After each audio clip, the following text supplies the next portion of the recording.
કેમ છો બધા? આજે અમદાવાદનું વાતાવરણ કેવું લાગ્યું? આજે બપોરે અમદાવાદમાં સખત એટલે આમ ઘણી બધી જગ્યાએ પાણી ભરાઈ ગયા એવો વરસાદ આવ્યો અને બાઇકોવાળાને તો બહુ મુશ્કેલ પડી. કોણ વરસાદનું વાતાવરણ જેવું હતું. આપણે જોઈએ આ પુલની નીચે કેટલું બધું સાધન ઊભું છે. એવી જ રીતે આપણે અત્યારે ઝાયડસ ચોકડી પહોંચી ગયા છીએ. સિગ્નલ બંધ છે પણ વરસાદ સતત ચાલુ છે.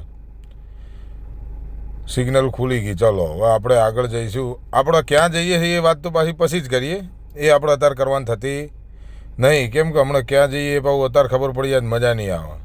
જો આ ગાડીઓ પાણી તો બહુ ભરાઈ ગયું લ્યા. આ પેલેડિયમ મોલ વરસાદ આવે આખો ઝોખો દેખાય છે ને વસ્તી રેનકોટ પહેરીને, એટલે એનો મતલબ કે વરસાદ બહુ આવ્યો. હા, હજુ ચાલુ છે. આગળની ગાડી બ્રેક લાઇટો ચાલુ કરીને જાય છે, કેમ કે જો પાણી ઉડાડે છે એકલું. હા, આપણે એસજી હાઈવે ઉપર છીએ. એસજી હાઈવે ઉપર આ પાણી ભરાયેલું આપણે જોઈ રહ્યા. હવે આપણે અંડરબ્રિજમાં જાઉં. કયો અંડરબ્રિજ? મેટ્રોના પુલની નીચે જે થલતેજવાળો રહ્યો ને એ અંડરબ્રિજની વાત કરીએ. અંડરબ્રિજની બહાર પાણી જુઓ, મળડી ઇનોવા ફુવારા ઉડાડતી જાય. આપણે ધીમે ધીમે આપણા ડેસ્ટિનેશન આગળ વધી રહ્યા છીએ.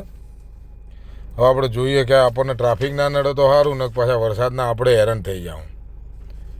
વરસાદ એવો આવ્યો ને કે લગભગ આપણે વિચાર્યું ના હોય એટલો 2 કલાકમાં આવ્યો. હા, પુલની નીચે જો અંડરપાસમાં પબ્લિક ઊભી થઈ રહી છે.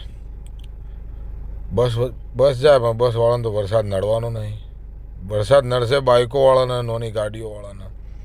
આપણે સિગ્નલના સાઈડના રોડ ઉપર જઈએ. આ રોડ સીધો પકવાન નીકળશે. ત્યાં જો પાણી ભરાઈ ગયું. હેક્ટરને વખો પડે નીકળવામાં. નાની ગાડીવાળાને તો નીકળાય જ ન હોય. અહીંથી હવે આપણે ડાબી બાજુ વળી જાઉં.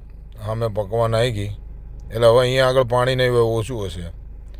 આગળ આપણું ડેસ્ટિનેશન આવી જશે. હાલ હમણાં આપણે ફાઇનલી જવાનું છે જમવા. મિત્રો આવ્યા છે જોડે, પણ મિત્રો કેવા ચોક સારું જમવાનું થાય છે એટલે હવે ભર પેટ ભૂકા કાઢે એવું તો અતિથિ જ હોય ને.